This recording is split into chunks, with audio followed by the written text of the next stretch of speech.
everyone, Miss Matthews here. Today me and Miss Lebon are going to be showing you some fine motor skills activities that you can do at home, hopefully with stuff that you can find around the house. So the first thing that we're going to do is some threading activities. So what I'm going to use is some pasta.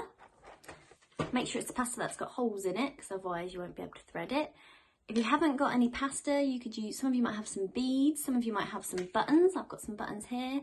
I've got some string with a big knot in the middle, at the end, sorry, which might be a bit tricky, so you might want some help. If you haven't got any string, you could use some cotton thread, you could use some wool, you could use some ribbon, whatever you've got. So the first thing I'm going to do is hold the string in one hand and thread pasta onto the string with the other.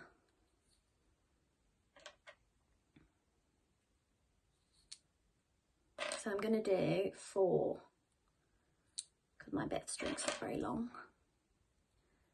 Okay, like that, and then I'm going to take them off, hold the string in my other hand and thread the pasta on again. So you might find that you have one hand that's a lot better than the other hand, because you're used to using it more, so it's good to practice with both. What you could do is time how long it takes you to do each hand, then every time you try again, you try and beat your time. Okay, like that. Or like what I said with buttons, you can, like so, thread it through one hole and then thread it back through the other, like that. Again, through one hole and back through the other, like that. Last one, through one hole and back through the other, like so. So then same as before, do it with one hand, then swap the other way. If you've got a needle and thread at home and smaller buttons, that might be a bit of a challenge. So if you want to, if that's a bit easy, then you can try with a needle and thread. So yeah, have a go. Hi everyone, Miss Bond here. I hope you're all keeping safe and well. Like Miss Matthews said, I'm going to be showing you some other fine motor skills activities that you can do at home. So the first one I have chosen to practice is cutting. Okay, so for this activity you're going to need a piece of paper, some scissors and a pen to draw your lines with on the paper. I have decided to go with the easier line first, so just a straight line. And then I've decided to then challenge myself by doing zigzag and then wavy ones. Okay, the reason why those ones are a bit more tricky is because it requires your hand to move in different directions when you are cutting. Okay, so I'm just going to have a go at cutting the line. Okay, I've used quite a thick pen so that you can see it on the camera, so I'm challenging myself to make sure that I can get it right in the middle of the line. Okay, you might decide to use a thinner pen. In that case it might be just really trying to make sure that you get those scissors on that pen mark. Okay, so there's my first one. Let's see how I've done. Okay, you can see the line here and a bit of line there. Okay, I think I've done quite well on that one. Okay, so the next one is the zigzag ones. Okay, so it's similar to the straight line, but you've got to use 2 hands now and turn the paper around in a different direction. So again, a straight line, and then when you get to the top of the zigzag, you're going to release your scissors from the paper and then move the paper in a different direction. Okay, the reason why we move the paper in a different direction is because it's easier to do that than it is to try and move the scissors in a different direction, because then that's when it gets a bit tricky. Okay. Now I know cutting is something that a few of you do struggle with at school, so it's a good time to be practicing now. Okay, can you see how I'm moving the paper in the different directions? Okay, so we're nearly there.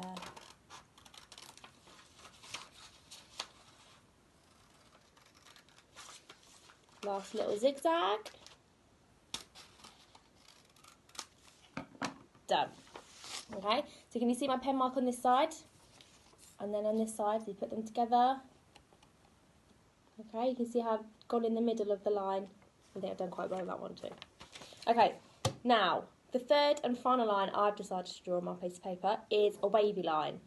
Okay, it's slightly more tricky because we started off with the straight line and then a zigzag. So a zigzag was kind of like little straight lines but in different directions. This one is a bit more flowing. So it really requires you to, every time you cut, to have to keep moving that piece of paper around. Okay, I don't think I've done as well on this one because it is tricky to cut and try and show you at the same time. But I'm doing my best. Okay, so can you see how I'm moving the paper every time I'm cutting? And I'm also moving my other hand, my hand that's supporting it, higher up the paper as we go along, so it matches the position with the scissors as well. Okay, come to the end. Done. Right, let's have a look, see how we've done. Not as well on this one, I don't think. So there's quite a lot of pen on that one. And then this one, oh, can you see I've not done it quite in the middle? I'm sure you'll be better than I am at this. Okay, so there's some cutting activities that you can do at home. And then when you're finished with the piece of paper, you can throw them away if you want to, or you can colour them in, do whatever you like with them. Okay? So another activity you can do is hanging out the washing. So it's good for practicing with your fine motor skills. Take that on. Make sure you use both hands to have a go. This is also good for your independent skills and helping out at home, which I'm sure all your big people at home will be pleased about. Also, if you don't have any washing machine line or anything, you can practice by just pegging things onto paper like this, just as a practice, using both hands. And what you could do is set up a little task and film yourself or record yourself and see if you can beat the time the next time. Another fine motor skills activity that you can do at home is this one. So I have got a plate of dried food. I've got dried pasta and I've got dried rice. Okay, I've also got some tweezers here. Some of your parents and carers might have them at home. And then I've also got a pair of kitchen tongs as well that you might have lying around in your kitchen. So for the pasta we're going to use the tongs here, and for the rice we're going to use the tweezers. Okay, the rice is a bit more of a challenging one if you want to just go to the challenging one first, okay, but I'll show you both. So I've got 2 plates, okay, and the aim is to try and move the pasta from one plate to the other using the tongs, okay. So I'm just going to try and get the pasta. You might not use plates, you might use bowls or kitchen towel or something like that, it's up to you. Okay, and see how many you can do without dropping them. Okay, you might want to switch up which hand you use. Oh, that is tricky using the other hand. Okay, so 1. Okay, like that for the pasta. And then for the rice is the tweezers, okay? This is really tricky. So you've got to have good pincer grip on this one. So finger and thumb, and try and grab a grain of rice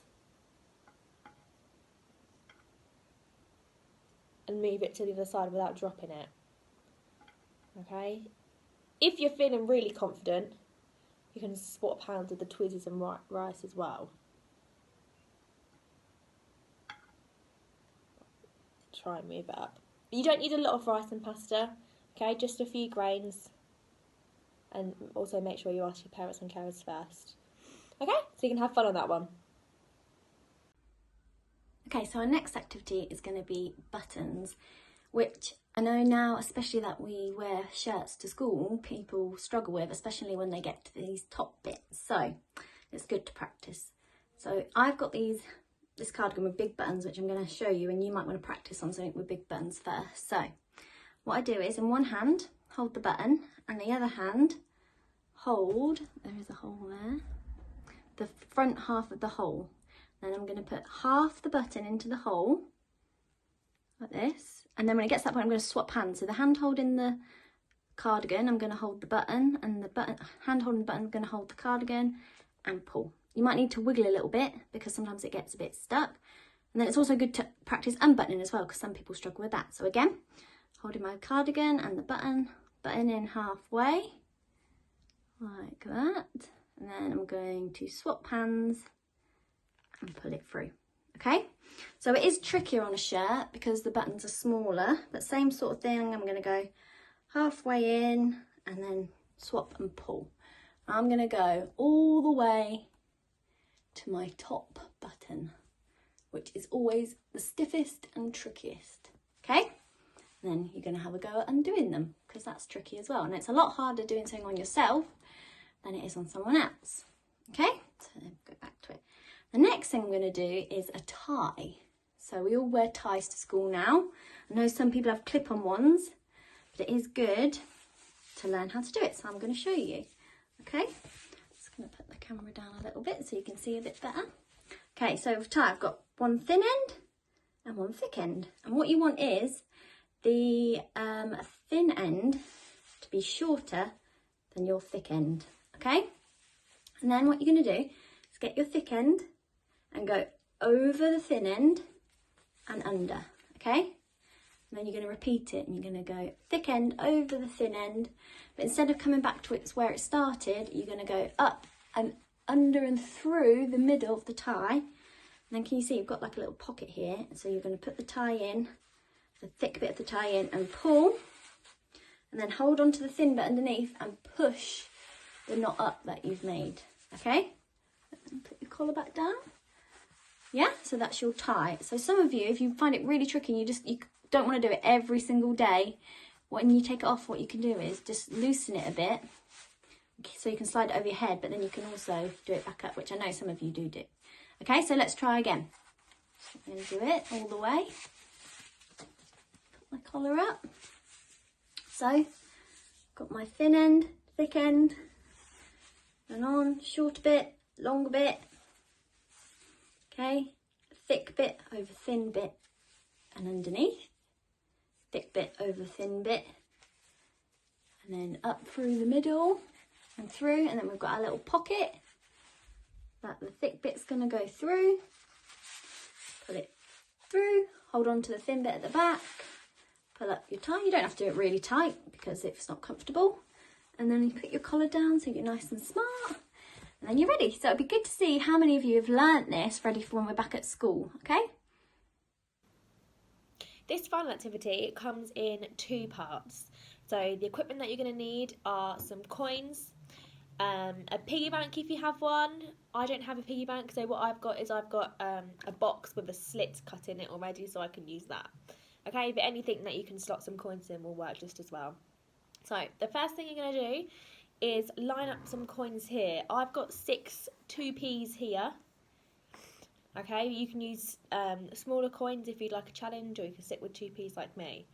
So what we're going to do is we're just going to collect the coins with our hands, turning our hand over and just making sure that we get them into one hand. Okay, it's tricky and you've got to try not to drop them. Like this. Okay, so I've got them all in my hand here, so we're going to move on to part 2. Okay, so this is part 2. So this is the part that you're going to need your box with a slit in it to poke the coins through, or a piggy bank to put your coins in. Okay, so I've got my box here and it's got a nice hole in the middle where I can poke my coins through.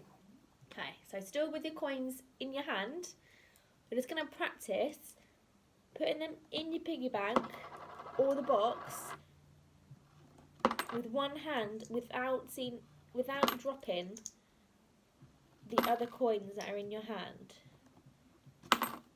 Like that, and that's my last one. Okay, so if you do that and you think that's quite easy for you, then you can move on to some smaller coins. So you've got 5p's or 20p's, okay, and you can challenge yourself like that. Okay? We hope that you'll enjoy these practical ways of working on your fine motor skills, and hopefully you'll find them fun too. Me and Miss Matthews will see you soon. Bye!